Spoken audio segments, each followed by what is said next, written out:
She's a queen to be, a queen to be forever. Oh, Steve! First email coming up, entitled Black Art from Nicole Patton. This is a new female, or not new, I think she's been around, but she's white. Hey, Shannon, move over. Make room at the lunch table. They got to scoot down the couch. Yeah, scoot down the couch. I'm a brand new listener, and I just heard the episode on In the Absence of Light. I love David Driscoll, Kehinde Wiley, Obama painting guy. And while I'm with you on the sculptures being a little weird, I like old African masks and textiles. So here's your white person who likes black art. Old European art is kind of lame. I think that's why so much appropriation of black creativity has happened. Not saying it's right, but we're pretty boring. I appreciate y'all mentioning Biscuit. Basquiat. I don't know nearly as much about the art scene and as I'd like to, and I've never heard him. Looking forward to listening more. I want to say to you, Nicole, that you are a white person who appreciates the black bodies of the black people. This makes me so proud because you know the black people are like candles.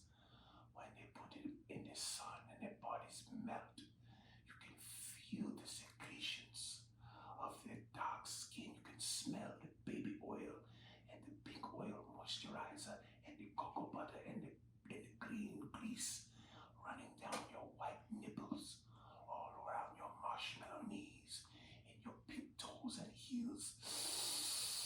Embrace the Negroes. They are special. It is I, Yaspir McQuarrie. Okay. What did you think of Jasper? I love it. Yeah, he's a Jasper is a white. I don't know where he's from in Europe, but when we did this podcast, this episode, it was a great special on HBO called Black Art in the Absence of Light, and I got a chance to learn about black art. I like art, but particularly how heavy our influence has been in black art. So, and one thing I said was, you know, the through line, of course, is there's a certain amount of racism that even we suffered in the black art world, in the world of art. Yeah. There weren't, certain things weren't, what's the word I'm looking for? Accepted? Exclusive, they weren't exclusive to us. Am I saying that right? What do you mean? Okay, give me Like just certain things that, you know, niggas couldn't get in certain places. Oh, that were, off limits to us. Yeah, so long story short, I was saying how it seemed like in foreign countries, like Josephine Baker, black artists, black talent, black expression was embraced. Absolutely. In Europe. Versus here. So, right. Yaspir McQuarrie is a white person who loves niggas over there, and he loves every single Muslim Negro. And I appreciate tomato Carol. Yeah, Yaspir McQuarrie, and he just loves the black beautiful babies. They like black shiny seals. He says fucked up shit, but out of love. Yes. And when he first did the character, I said to him, "You're killing me, man. This is uncommon." And that's why I wanted to see what you had to say. It's a very subjective. It's like art. No, I get what you're saying. To whether you don't like.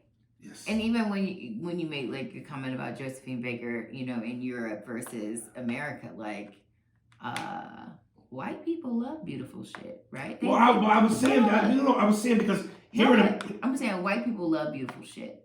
They just don't honor the other perspective of what may be beautiful to somebody else. I said to Andy, I've never seen black art in a white home. Some of those wild sculptures, African sculptures that look like dogs with a pharaohs, whatever you call that. Unless it's purposeful and performative. Right. I've never seen an Ernie Barnes piece. I've just never seen white people with black art in their home. Never seen it. You have to go over someone's house that really appreciates art. But what you are saying, though, and what needs to be said is, this wasn't necessarily we put it on America, where people of all colors have gone to other countries for more acceptance. Mm-hmm. But the art world itself, the fine art world, the museums have never accepted black artists until recently. Yeah. Worldwide. I mean, that's also with entertainment to a certain extent. I mean, like it's one thing to act in the movies, it's another thing to make the movies. And black perspective behind the lens has not been respected until recently as well. Of the what? Behind the lens. Oh, behind the lens. Oh, yeah. More of the story. We've struggled in all facets and everything. Mm-hmm. Tell me what you. I guess this is what this name is. Akil Kadash. What does that sound like? That sounds black. African? Yeah, it sounds, yeah. I think Or Hotep. I think this is a woman. Or women is the topic. And she writes, yo, I've been seeing this popular woman's opinion over mainly through social media and mostly American, this idea of a financial offering as a prerequisite to get a woman's time. It's like they expect the Julia Roberts Pretty Woman treatment, but forget she was a whore. Ain't nothing with being a whore, but whores deliver. If you're gonna treat men like Johns, you gotta accept being a trick. Akil, I don't know if you're a whore or not, but $10, a lot of pussy. I think that Akil is a man. Yeah? I think Akil. Well, this nigga's penmanship is horrific. Well, I mean, it's probably a lot of squiggly lines that he just thought were decorating the phone. So Okay. I'm not even sure what his point is. basically, he's saying if you gonna be all about the pussy, then you need to put out the pussy. And Julia Roberts is a whore. But if you actually watch the movie, she didn't even fuck him till later. Oh, this nigga's African for real. You know how they feel about women and pussy. And rights. Yeah. Yeah. Bitch, you are going to give me the booty. You have no say in the matter. No. Damn. This man said to me in my inbox, because I was saying how, what did I post? I posted something about dating men. Mm-hmm. And he said, oh, I didn't even know you liked men because he said something about he didn't even know I liked men, especially with all the gender and sexuality in America. He was African. And I said, what's crazy is I'm not fucking you, so it don't matter. He was African? Yeah. Yeah, them motherfuckers don't play. Yeah. Yeah, they But he was concerned what I was doing with parts of my body that he was never going to see, so it was very interesting. What are you doing with your clit? I want to know about what are you doing with it? If she has one. Come on, take your pants down and show me what you are doing with it. If you're not going to use it, come on, give me. Mm-hmm. So what would Jasper say if she took her pants down? Oh, look, it's beautiful. It's beautiful. Oh, it looks like a black raisin caught up in the taco of a black skin. What I would do with that broom? It's a broom. It's like a black juicy broom that I would suck on, and I would eat the bit of the black clit. My name is Jasper Mikwa. It was beautiful. Yeah, That was beautiful. poetic. That was beautiful. Yeah. So how does he feel about, how does Jasper feel about Venus Hottentot? Who the fuck is that? Look Venus Hottentot up. Who is Venus Hottentot? Okay, so Venus Hottentot was Sarah Bartman. And she was a slave with a ginormous Clit? No, posterior. Ass. Yes. And there's some data that says that the whole corset. Okay. It's a beautiful black ass. You've got to love it. It's like a home that you don't expect to live in. It's like a horse's behind. You got to take your hand and split apart the beautiful black ass and put your face in there and let the steam of the internal black juices tan your face. It's like a home for your face. Oh, and the black nipples. I love the black nipples, just drenched with milk, chocolate milk. I love the black beautiful body. I would freeze a slave and live in the bosom of a bosom. Oh, look at that. That's beautiful black ass. She looks like a black buffalo bull. And what was the name? Sarah Bartman or Venus Hottentot. But her Damn. body is on display. Let me see that. Her body is on display in Europe. Jesus. Yeah, they even made a cake. That's a big bitch. Oh my goodness. They even made a cake that was resembling her body, but yeah, Wow. her body is on display in Europe. Like, can you imagine that dying and your body is on display? But there's also evidence that that's where the corset was modeled after her shape. God. Rami Yahoo for the A&A. What up, Aries Andy 2, 3-time emailer. I decided to take initiative and help the bros step it up on the next email episode. I'm multitasking, writing y'all and watching Ham, episode 251, laughing my dick off at your spot-on impression of that white motherfucker who auditioned like a virgin for American Idol. LOL. You's a fool. My bae and I always enjoyed your no-filtered characters and comedic perspective together. She thinks Andy's cool too. Hands down, this is my favorite podcast. I love this shit. Paul Mooney though, nigga. Paul Mooney voice, and also Winston Bartholomew III. I still want to maintain my rep of keeping these short and sweet, so I'll do that. On my soul, you kill that song about Farrah. Motherfucking every time, man. Let's hear it. Buying tickets soon. Most respect. Thank you, Rami. Yeah, thank you, Rami. Farrah, Farrah, no time is a good time for you. All right. Just a reminder to Farrah. To Farrah, we will be in Portland, baby. May 7th through the 9th. In 2 weeks. We can't wait to see you. Come with your white zaddy and your motherfucking ass for the breed. All right. Eric Venable. Hey, guys. Yeah, I am critical on these so-called music guys you feature at the end of the show. I think of that music as guys wearing their pants past their butt cheeks. I know you are trying to help those, but if their shit is whack, fuck them. If all they can say is ninja and bitch to make their point, they have some lacking in education and experience they need to live. I appreciate you guys and Steve, what you guys and Steve do, but maybe analyzing the music before you vouch for them might be good, but not financially beneficial. Most of the music that you play at the end of the show sounds like they use the same drum machine and samples. It appears none of them use actual music instruments, save from the one I did speak well of in a previous email. Maybe I'm just old school, but you guys will join me soon, especially if you listen to these fake artists. Y'all getting old like me. Aries, I am so glad you introduced me to Andy. I like his bits. I like his comedy. Please let me know when you guys will be in Chicago suburbs as soon as possible so I can get a hotel room because I will not be able to drive home. The drive is an hour and I want to be able to drink and chill. Your Macy Gray was funny as hell. I dig it. You got to come on now, don't you, back? As far as women singers like Tina, Sharon Jones, and the Dap Kings, she is really good, but not much like Tina Turner. Turner was a once in a lifetime like Ray Charles, Stevie, MJ, and others. Okay, I need to fill my glass with some Pinot. Peace, y'all. But hey, guys, I hope to offer information regarding religion and why you guys ain't with it, as well as me questioning. Love, peace, and soul to you and yours. P.S. I hope Apple has a check for you because they did not place your podcast when it was supposed to be posted. You want to go? Because you seem like you want to. Oh, I was just going to tell them that August 19th to the 22nd will be at the Schaumburg, I don't know. Schaumburg. Yeah. Improv. Which is actually like an hour outside of Illinois. Yeah. Chicago, anyway. Eric, you keep missing the point, dog. And listen, I hear you. And I've said this before.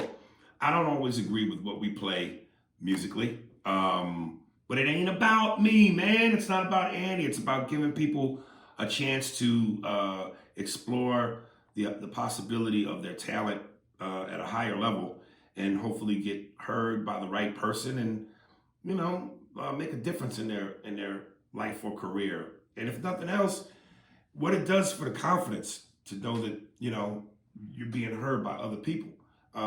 Or they get checked and they realize they have to fix some stuff. Yeah, and here's the truth. Any form of entertainment in the arts, poetry, acting, singing, dancing, rapping, most people suck. Yeah. There's only a handful of great people that are Especially deemed poets. good. Most people suck.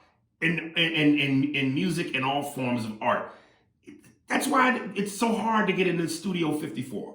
Everybody thinks they should get past the velvet rope, but no.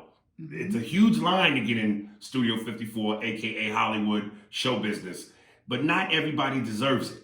And maybe there's something to be found in hey, when you see so many motherfuckers suck, you appreciate the great ones. You really appreciate the great ones. So everybody should have a shot.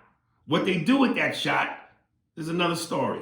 Yeah, and this isn't a profit center for us. I mean, the money goes to producing. We have to edit that in. It has to be cut in. It has to be played. There's no profit there. Yeah. This is strictly for the people to hear some new music, whether good or bad. That is not up to us. Yeah, and I want to ask you now that we have censoring art. Yeah, have a poet. What did you think about Def Poetry Jam when it was on?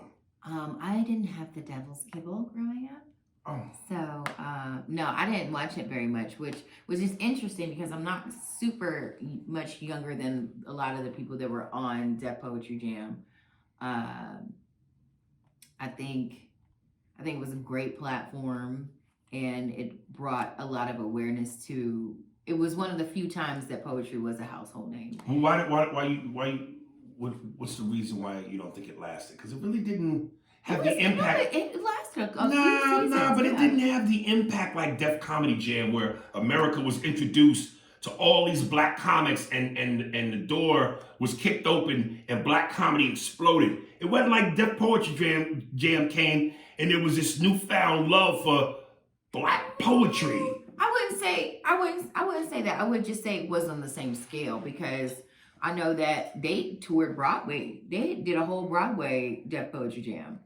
Can I give my the white dude? What's that quote about white people telling you your experience? What you said? Oh, white people are experts at telling you your experience. Okay, so can I do that? Yeah. For this one, I to your point, the comedy jam for black comics took off the way it did. Dude, these comics had been working for how many years? How many years? And there was a plethora of like unbelievable comics that were never getting any attention nationally. Poetry is a smaller group. No. It's not a smaller group. No. There's a lot of poets. Yes. See, but if that's the case, like there's a lot of black comedians. There are whole festivals for poetry. Yeah. Okay, but why is it the explosion for black poetry or poetry in general as big as comedy? Because I'll answer that, but I'll let you go first. Well, also, I mean, poetry's okay. Some of the people did go on to have really big careers. I know that Georgia Me, who was on there, she went on. She got a Tony, and then Sonny Patterson was very recently on 2 Chainz's new album. I don't know who either of those people are. Tony, they're like very, very, very venerated in the poetry community. Very, very, very highly respected in the poetry community. And they both were on Def Poetry Jam, and I want to say more than once, but I'm not sure. I will say this about being a poet. It could get boring, and I don't think that people, like fuck with it that much. A lot of times people are saying the same things and not really bringing anything novel to the situation. I think the reason why my poem blew up because I was saying it in a different way. And it was deep, and it was real, and it was truthful, and it was impactful. It was timely. Yeah, but I was saying it in a different way. And so a lot of times people say the same thing or can be a little esoteric and go over the audience's head. And that's the difference, too, between poetry and comedy. A lot of times poets, I'm trying to, be super deep. I'm trying to go over your head. I am trying to lose you. When you have comedy, you are specifically targeting their laughter. Like you are going for it. I want it. It's mine. Versus poems, it's I'm standing up here. I'm holier than thou. I'm not. I don't necessarily have to relate to. The comics get into that though. Yeah, but and nobody laughs.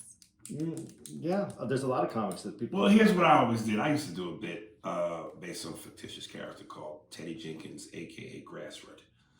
AKA what? Teddy Jenkins, his real name, but his poet name's Grassroot. Grassroot. And I always said I like poetry as long as it rhymes.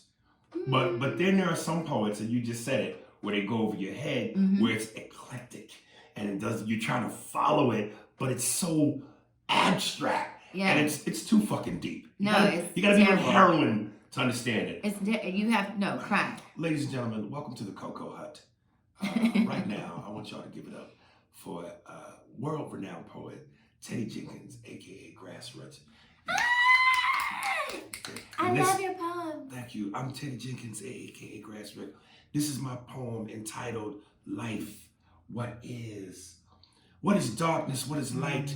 What is this struggle without the animal inhabitants of the wolves in the woods gnawing at my flesh? Spit poet. The clock ticks, the big hand moves. Some people win, some people break free from the webs of stress, and life is jaded. Yes. A clown cries, a tear rolls down his cheek. The sky is blue, the water is the economic environment. Through my back, through my crack. What is black love? A velvet painting, an afro sheen, chicken grease. Go off, poet. Love is life asparagus. What?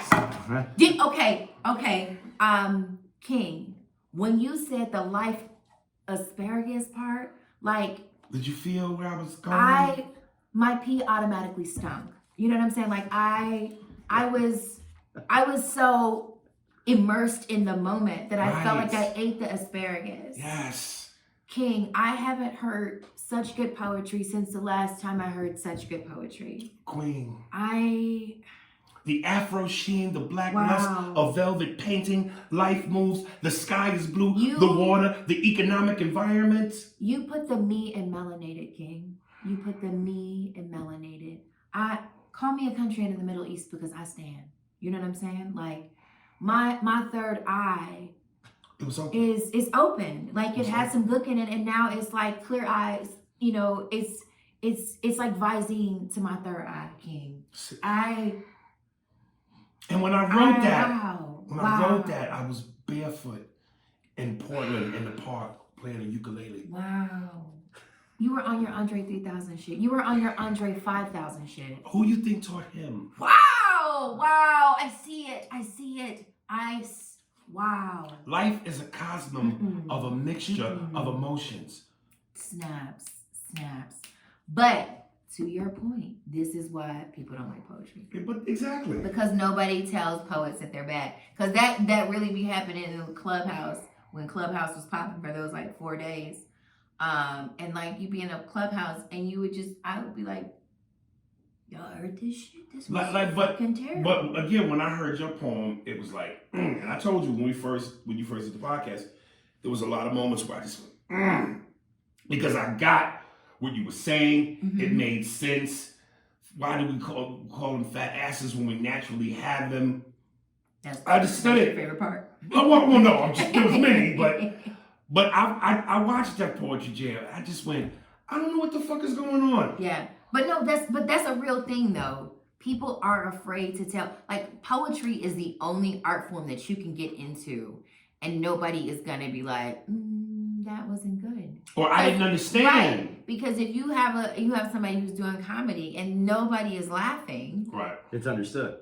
Right. Like we get it. But poetry is the only thing that you could be bad at something and people will still cheer you on. Because if you were a bad singer, the only reason they would be cheering you on if you were a bad singer is if you were so bad that they're making fun of you by cheering you on. Right. But you're saying that comedy, the poetry community is as large as the comedy community. It's large. Then it's just the financial commitment that isn't there. Because in every city there's a comedy club, but I don't know of a poetry club. Oh, I do. In every city there's multiple. But wouldn't the demand have to be there?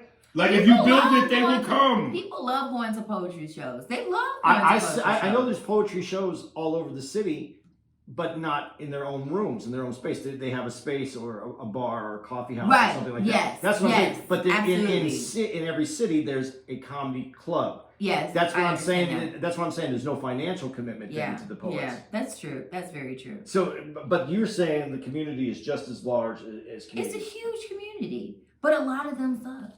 Well, same thing in comedy, though. Yeah.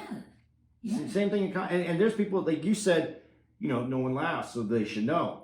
But that doesn't make a difference sometimes, most of the time.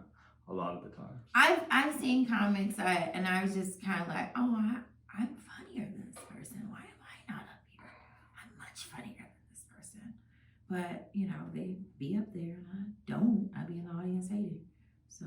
Well, there's, like I said to Aries, there's probably the best swimmer in the world could be in the desert, and they never know that they're the best swimmer. So unless you get up there and do it, I've done comedy a couple times, and then when I do my college shows, it's kind of like mixed with both. But you know, it's fucking hard, isn't it? It's just because I have stage fright. But I've done it where I did a show where I was doing poetry, and I was just kind of doing my regular set, and I tell jokes in between my regular set anyway. And Lil Rel came up to me. He was like, "You're really entertaining." And then there was another comedian who was hosting at Cat's Cafe. It was the first time I ever did comedy. And I was just so nervous. And he was like, "I'm witnessing the beginning of your career." And I just never did it after that. I was like, that was great. I loved it. I'm done forever. it's still there. I mean, you know, people tell me I should do it, but I don't know. Maybe one day. B. Jackson. This is another new female.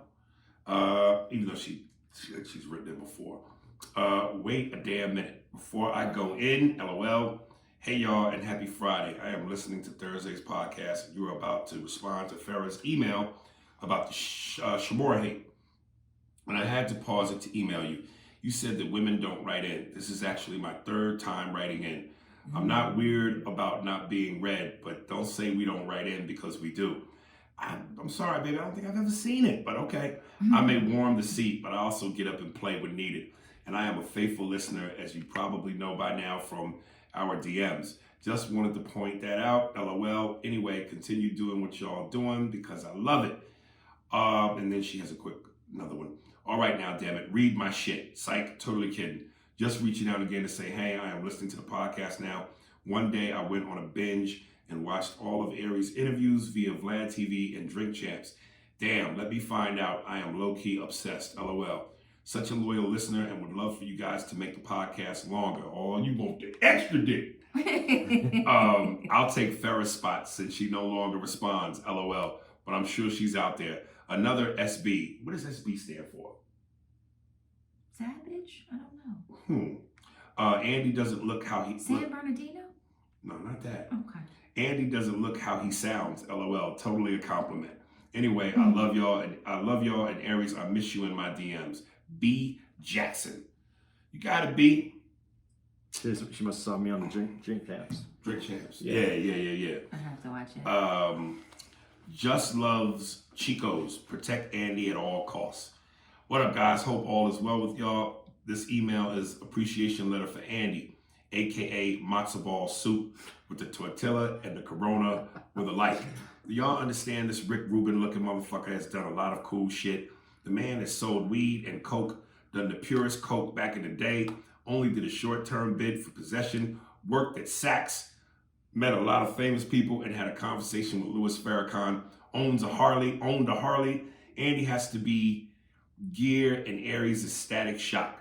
Aries, if you don't know who they are DC, and they need to make a movie or series of Static Shock. As many times as I send Andy and Aries audio notes on Instagram, mainly Andy gets them. Andy been a cool dude and a great person to listen to on the podcast. P.S. Aries, when you saw the new Captain America, doesn't he remind you of the old man dancing in the Six Flags commercials? Which is why I hate this fucking guy. Also, I love how whenever you mention AB, Steve uses the Law and Order noise. Can you imagine AB having sex with someone and when she's about to come, that noise comes out of nowhere? Okay, let me stop for a second. AB, I know you're listening. This is me imitating you, having an orgasm. Steve, you know what to do. Whew. It's the relief for me. Yeah. So Steve, make sure you throw that in there after the last ooh. Coming back to this in 3, 2, 1. Anyway, guys, love the podcast. Hope to see y'all in the Big Apple. One more thing, and sorry for the long email. Aries, do you go to bed with that Yankee fitted and Tim's on? Have you ever fucked a girl with the fitted and the Tim's on? No, I haven't, sir. No to both. I just do that for the gram. I sleep naked, man. I mean, I am totally naked, nigga. And I always say I sleep with 3 pillows. One between my legs, one that I crunch up to my chest, and one that I put my head on. So I'm a 3-pillow naked dude. Dude, no guy out there wanted to know that. Like, I don't need that visual. I don't need it. I needed it. I've been touring with him for 3 years. It was Every time he talks about eating food, and then he goes, "I'm just gonna go to my room. I'm gonna get butt ass naked." Naked time. I'm like, I don't need to know that. I don't want to know that we're in the same hotel and you're even naked. I don't need to know that. It's research. Yeah. It's research. You gotta have all of me, nigga. Yeah. Can't have just some of it. And no, I've never fucked a girl with a Yankee hat. But and you Timbs. should for OnlyFans. Yeah, I mean, son. I You think should do it for OnlyFans. yeah, that's your new challenge for Yeah. Yeah. I told Andy recently, he is, what is my man? Franklin. He is Snowfall, nigga. Andy is Franklin. And by the way, I do have another Harley. I just want to make sure we clear that up too. I'm knocking these women out, man. Doris Washington. So you called them out. They're coming in. Yeah, baby. I put the pussy signal in the air. Batman. You didn't mention me in your list of female listeners. And incidentally, Doris, you have the same first name as my mother. So this is a little weird. Real quick, while listening to the Thursday email podcast and didn't hear you mention my name, I just wanted to remind you that you forgot me and you should never forget me. I've been an avid listener and fan since the beginning of your podcast and Mad TV, and always there when you guys come to Schaumburg, Illinois. I've written to you a few times as you read one of my emails on the pod and found out that your mom and I have the same name, Doris. In your Bernie Mac voice, and then she writes, I'm gonna motherfucking need you to motherfucking include me in your motherfucking loyal motherfucking female listeners list. If you don't motherfucking say my name, the next time I see you, I'm gonna bust your motherfucking head. I think she meant that. Yeah. So in other words, I'm gonna need your motherfucking need for your motherfucking include me in motherfucking give me a little. If you don't motherfucking say my name next time I see you, I'm motherfucking here. That's a terrible Bernie Mac, but that's all I got. Dude, but the worst part is you just announced all the female listeners on our previous episode, and she wasn't in there. So you're gonna. I'm in motherfucking trouble. And your mother's name and the state you're in. Yes. Geez, I think you might need some gin kaboloba, like Andy said. What's how I say? Ginkgo Ginkgo biloba. biloba. And that's what everybody wants. You know what? Everybody says I need that. Send me the shit, man. I can't remember. I need to go get it. Love you both always, Doris DD. Thank you, baby. Thank you, baby. I appreciate it. I know you got the bitch badge now. You're all right. Still looking out for. I know we got all these women sent in, but I'm still want to know where Leroy Furious is at. Leroy Furious. I gotta read this one. This is the one Andy sent to me about Huntsville, Alabama, from the lady, another lady, Jania Wilson, and the subject is so fucking rude. What up, A&A? Let me first say I am a long female listener of your podcast. I started from the beginning and have loved every episode. Now let me get to my email subject. Aries, I have been a fan of yours since Mad TV, and I was excited when I learned you and Andy would be coming to Huntsville, Alabama. My husband and I attended the 6:30 Saturday show. I thought you both were very funny and I enjoyed the show until Aries started doing crowd work and asked me how old I was, and I said 47, and you proceeded to say, damn, life has got you by the ropes. Wow. So fucking rude. I appreciate comedy. I even appreciate crowd work, but what I can't appreciate is unsolicited disrespect. You act like you have aged gracefully. I remember you in your prime, and you are not that. Well, first of all, Gina, let me stop you there. In my prime, I was exactly that. If you want to say now, fair enough. But like I said, YouTube Mad TV opening credits season 5. Man, I'm fine as a motherfucker. I think she's saying that because she just said you haven't aged gracefully is what she's saying. Oh, well, maybe she said it. You act I like think you- that's what she was alluding to at the very least. Well, $10 a lot of money, you avid listener. I remember you. You said you can be an ass sometimes, and I totally agree. I could see if I was heckling you, if I was heckling or was rude, but I wasn't. So I didn't understand the rudeness. Side note, your crowd work with Hunter and his family and the homosexual crew was absolutely hilarious. Funny how that works. When it's on everyone else, it's hysterical. But when the light shines on you, I still think the show was great. You both are very funny, and I am still a fan of the podcast. I really enjoy your perspectives about various TV shows, Snowfall, City on a Hill, and Andy, I really appreciate your perspectives on current events. I may not always agree, but I can see your point of view and can respect it. I will continue to listen to the podcast and will even attend another show if you are in Huntsville. Keep up the great work. Signed, still a female listener, Jania. Well, Jania, I got some advice for you, boo-boo. If I come back there and you come to the show, sit your ass in the back. Because if you buy courtside seats, you're going to be part of the game. You think the players tell the people sitting courtside when they're going to get hit with sweat? Shit happens. But she, you know what? I appreciate it because she told you her feelings. She got some I know, feelings. but come she on. told you she still has love. She's still coming. And I got love for you too, baby. Yeah. But listen, I think it's weird that you would say you're an avid listener of this podcast and you don't know what I be and what I does. You know that you've read the book. You know the chapters. You know the nigga I am. She should have saw the whiteboard and knew what the plays Come were. on now. Damn, boo-boo. See, I put whiteboard in there. Why did the board have to be white? Why couldn't the board be black It's blackboard. and dominate? Blackboard. It's a blackboard.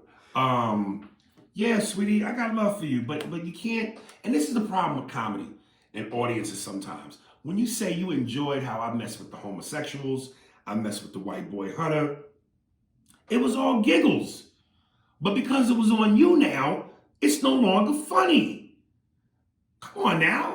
What's good for the goose is good for the gander. Isn't that how that goes? That's how that goes. Yeah, so come on now, boo-boo. Toughen up. If you're going to be an Aries Spears fan and listen to the podcast and have a bitch badge, you got to know what come with it. Kyla is a feminist. She don't like that word, bitch. I do like the word bitch. Well, then, bitch, goddamn. And you know, Why you say I like being... No.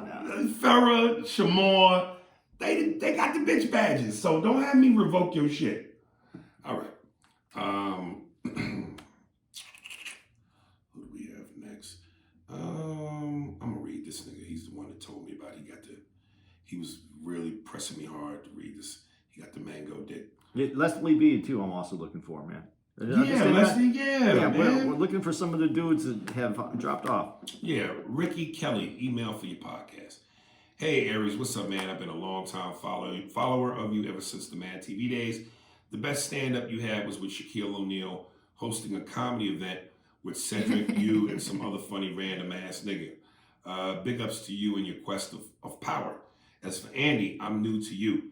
I feel like a newborn baby being breastfed by Andy's milk. That's creepy. Yeah, I know. And to be honest, that milk tastes sometimes sour and sweet. Sweet being you're a great listener, and sour being you adding your views towards black people ridiculed by the police when you're not even black and don't live our reality. That's like me going to a bar mitzvah with a yarmulke on, excuse me. Oh, shit. Yarmulke on my head and implementing Kwanzaa ideologies. Sometimes, Andy, you just need to say, hey, Aries, I'm not African American, so I have no idea what you're talking about, but please educate me so I can visualize what you black people go through. If he said what you black people go through, the last visual he'll get is a punch to the snot box.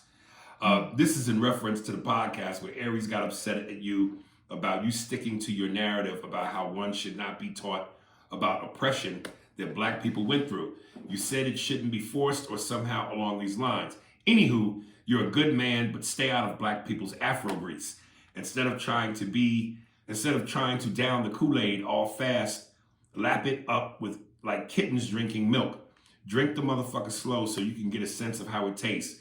Learn effectively and slowly so you can get a sense of on how black oppression should be taught in schools so things can change. Peace out. Oh, by the way, I got a donkey dick. I be hitting all types of pussies with this mango tree dick. God bless. What's with all the weird drink references? I don't know. Kool-Aid, milk titties. Sour sweet.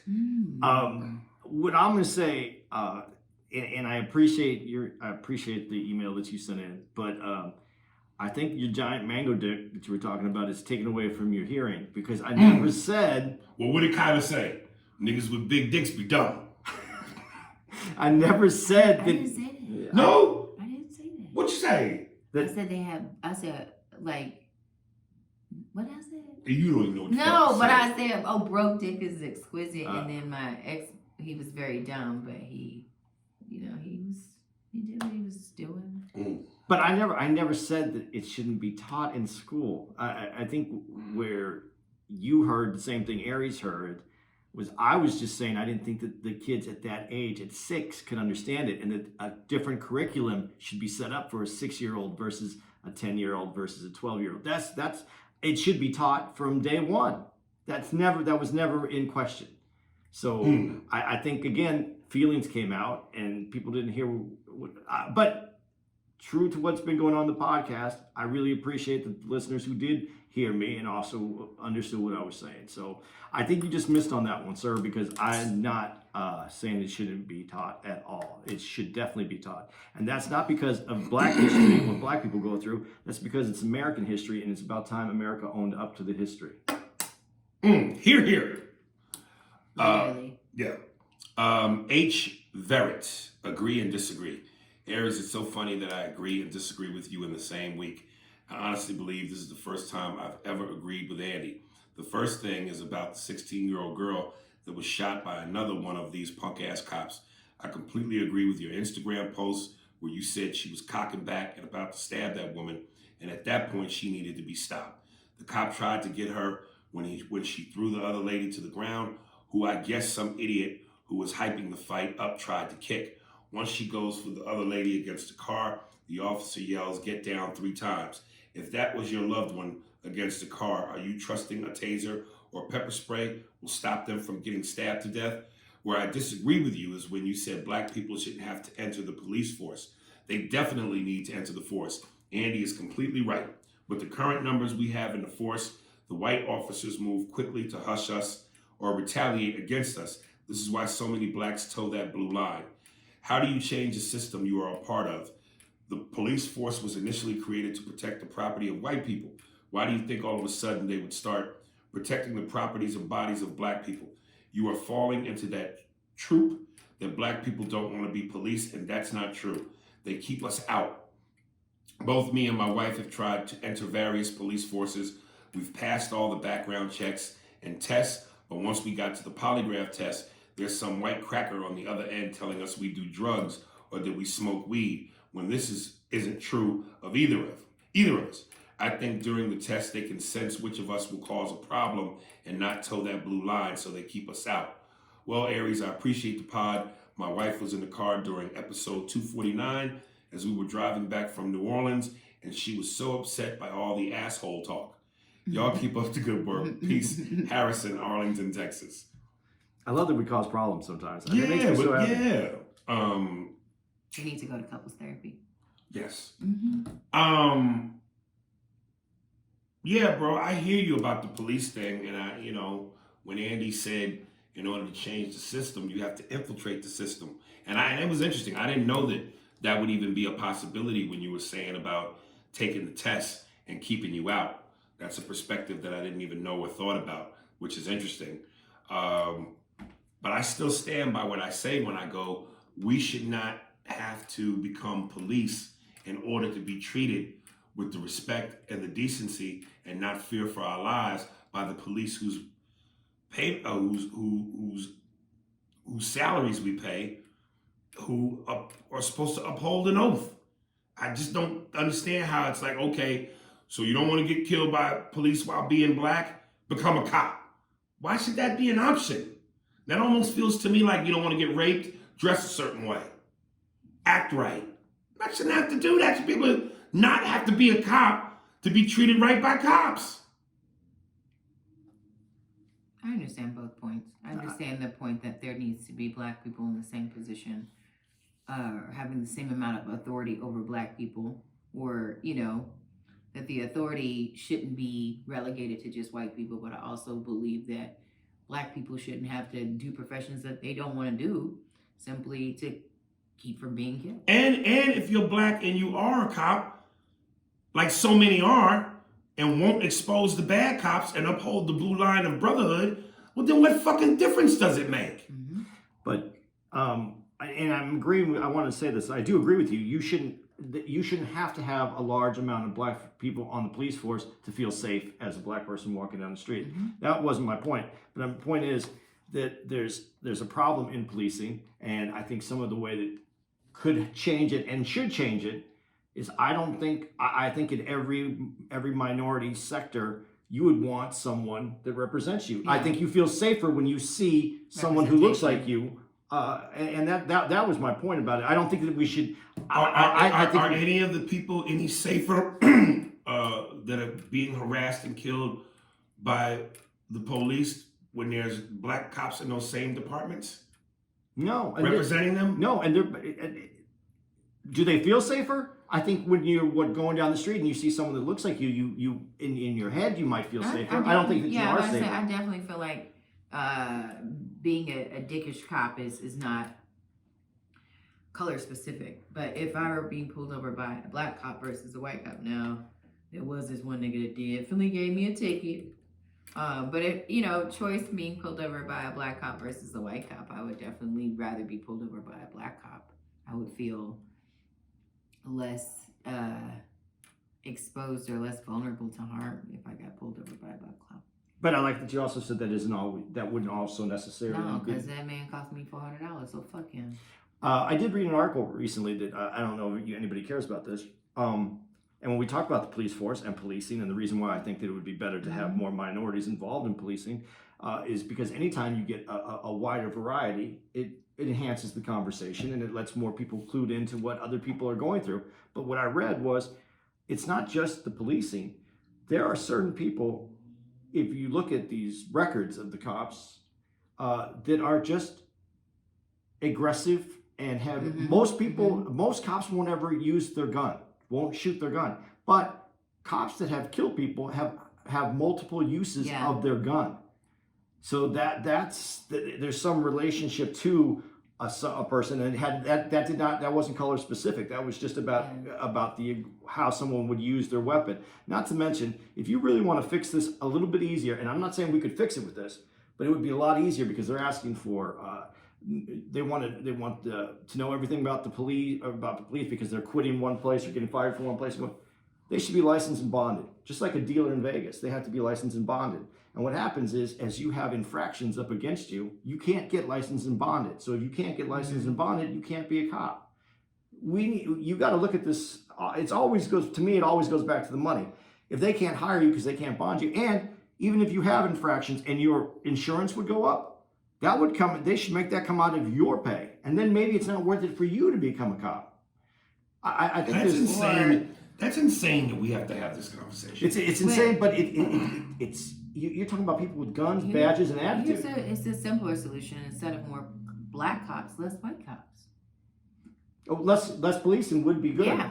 But that's what this defund the police, and it is a bad name, defund the police, because it makes people insecure who don't understand it. But giving more money to agencies that could do a better job, because I remember, I'm old, I'm 55. And I remember when cops would say, I don't want to go to a domestic violence call because that's a problem. Another cop was there already, beating his wife. You can be. I mean, 50%, was it 50% of cops beat their wives? But good point, but aside from that, there's people that are more qualified to do certain jobs. And there was a time when the police didn't want to do these jobs. Now it's almost like because of the way society is talking about policing, they're not saying the same things that they used to say before. If someone wants to kill themselves, they don't bring out a street cop to come and take care of that. There's people for these jobs. And we need to put money back into this, not to mention we need to put money into people for the homeless. We need to put money into people with mental issues. And that money has all disappeared from the system, and that needs to go back. And there's plenty of money sitting there that could be done in a different way. I'm not against the police. I'm against bad policing. Thomas Savaglio. This guy's Italian. Thomas Savaglio. Thank you, A&A. I just wanted to, yeah, he's Italian because he goes, I just wanted to thank the both Both of you. Yeah, for being mad cool about being people. Interacting with your fans sets y'all apart from the rest. I know y'all get hundreds of emails a day and you can't always respond to us. And Aries aggressively ignores me on Instagram via, and he gives out his handle, LMAO. But y'all make an effort despite not having to. I think I speak for all your fans when I say we appreciate that shit. Not trying to fangirl, but it's cool.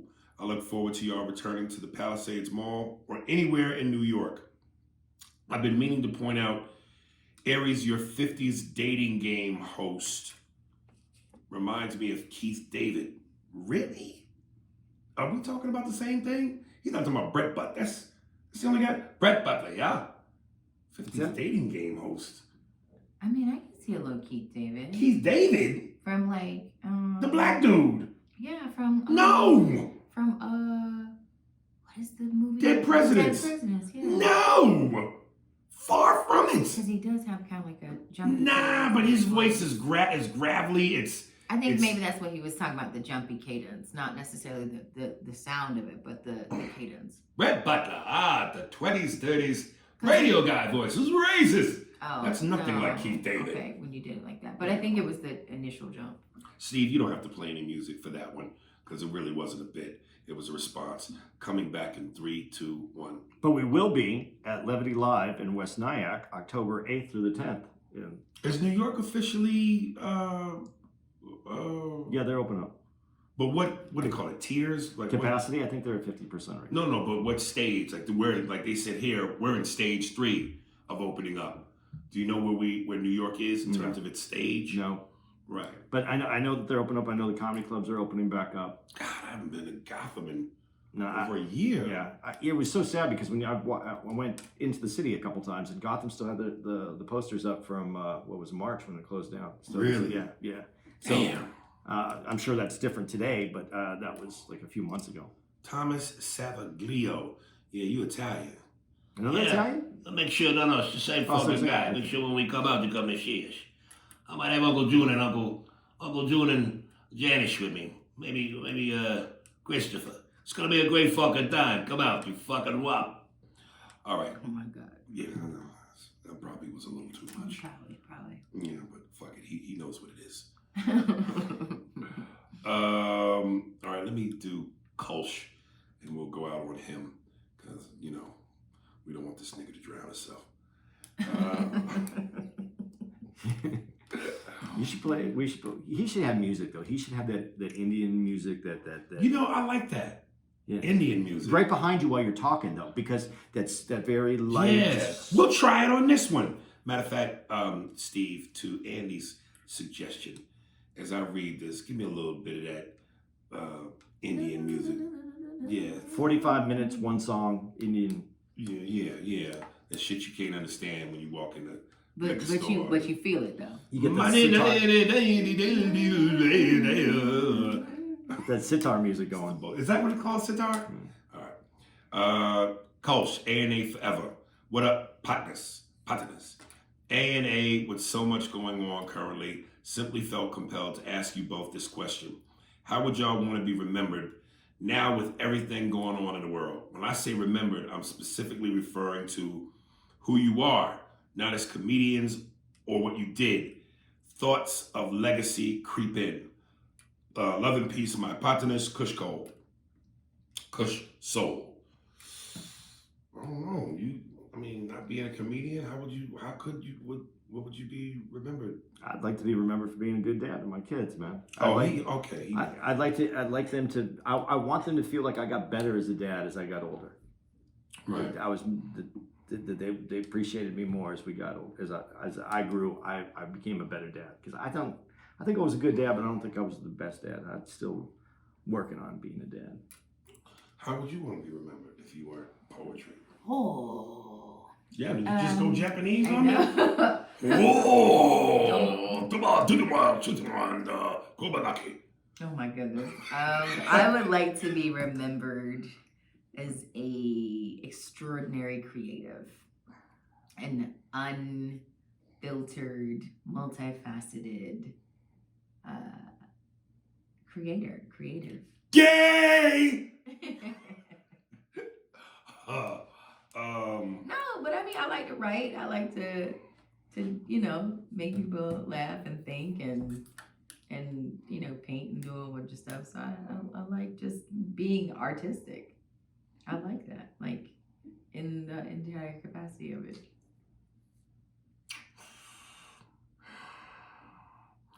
I just want to be remembered as a guy who tried. Mm-hmm. I just tried. Just try. You did your best. You did your best. I tried. I failed a lot, but I tried. Fatherhood, diet and exercise, sexual female satisfaction conquest. I tried. You're the best. Ha! Da-da-da-da-da-da. You're the best. Oh! I don't know. I need you to know the songs. What, me? Yeah, No. that's from Karate Kid, right? Yeah. You're the best. Oh! Is that what he said? That said. Everybody better feel about. You're the best. Oh! Have you seen Cobra Kai? No, but my friend is in it. That shit. Who? Terrell Hill. I don't know who that is, but he He's sounds. got like a long, like he got the like braid. He's I think he's a villain of the show. See, I like Cobra Kai. Aries can't stand it. It just don't do nothing for me. Oh, Yeah. that's my alter ego name, Cobra Kai. Tell me if you can guess where this song is from. Okay. You got the power. You got the touch. No. I don't know. No. No. What is it from? Boogie Nights. Oh, I only saw Boogie Nights once. that sounds more like a YP, not a UP. What? Your problem, not mine. Oh, yeah. Yeah, that's what. That's in the same scene with You the only song. saw that movie once? Yeah. Yeah. Oh, that's probably one of Mark Wahlberg's best pieces of work ever. Yeah. I only saw it once. Are we gonna fuck? I just named quotes from the movie. Oh, okay. damn, I thought this nigga was... Like, awkward. right, yeah. I thought this motherfucker was trying to have a threesome right now. Awkward. All right. You a movie buff? Are you a movie buff? I like movies, yeah. I mean, for the most part, I do like a good movie. What's your best favorite movie? Jeez. I have like a list of movies that are my favorites. Yeah, give me one. Titanic, because I'm a basic bitch. Jeez. Daddy Daycare, surprisingly, was one of my favorites. Daddy Daycare? Daddy Daycare. With Eddie Murphy? Yes. Coming to America, the original, The Golden Child. Now you just named Eddie Murphy movie. No, but they're great. They're like fantastic. You I ain't know named all- no movies with meat on them. Let me see. Give me a True DiCaprio. Lies. I like. Arnold Schwarzenegger? Yeah, I You like giving me bullshit. No, Departed is good. Departed is True good. Lies, yeah. Departed is It's a good. movie. Yeah. Like Leonardo DiCaprio is by far one of the best. Give me your best Pacino movie. I think I might have aged out of Pacino movies, but I think Sin of a Woman is good. All right, give me a favorite De Niro. I haven't seen too many De Niro's. Oh, get the fuck out of I'm my trying to think room. what De Niro movies I've seen. I've seen Meet the Fockers. I've seen. Oh, That's not a De Niro movie. that's not a De Niro movie. That's De But Niro's in the movie. I know. Thank you. What fucking Casino? Goodfellas. I don't like mob. Do you have a movies. Denzel movie? All right, before you answer, if you don't get this right, I'm telling you, I Okay. don't condone. Okay, violence against women. I'm about to pop the shit out you. For what, Denzel? Come on. I mean, This Malcolm is our X people. is great. All right. But give me something a little more not so expected. Denzel be playing the same guy in every movie, though. Okay, you gotta get the fuck out of here. You gotta get the fuck out of here. He had that one Tear in Glory, though, that was like amazing. The same guy. No, when he played Hurricane Carter, he did that. How about American Gangster? How about John Oh, Q? he was good in How American about Gangster. That's Training right. Day? Training Day, I felt like I didn't want to get shot. It like maybe he was really good at it because I was just like, boom, maybe you're right, yeah. No, American Gangster was like, yeah, he was. Did you really ever good see at This Boy's Life? with De Niro and DiCaprio and Ellen Barkin. Why does that sound familiar? He was the abusive stepdad. That sounds so familiar. So does a tuna sandwich. You didn't see that movie. I haven't seen a tuna sandwich in a long time All right. either. All right, here we go. If y'all want to email the podcast, please, AriesSpears45 at Hotmail. You can all curse out Kyla for not. For not watching movies that were made after 1987. I Or just- before 87. I just don't think we're gonna get as many letters asking her to come back after that. All right, this is from Cuban Goddess. Email is booda816@gmail.com. Twitter is at booda816. Facebook, www.facebook.com/booda816. Instagram, booda816. She gives out a phone number. I don't know if we want to give that out. The song is called Count Me Out. Give out your info. My Instagram is Kyla J Lacey, KYLA JLACEY. If you see me on there talking about drugs or being scantily clad, I don't care because I'm multifaceted. And maybe you guys, if you sent her some Instagram messages, give her a list of some movies that she may want to check out. Yeah, God damn it. And send me your passwords to your streaming devices so that I can watch them effectively. Cuban Goddess, y'all. We out.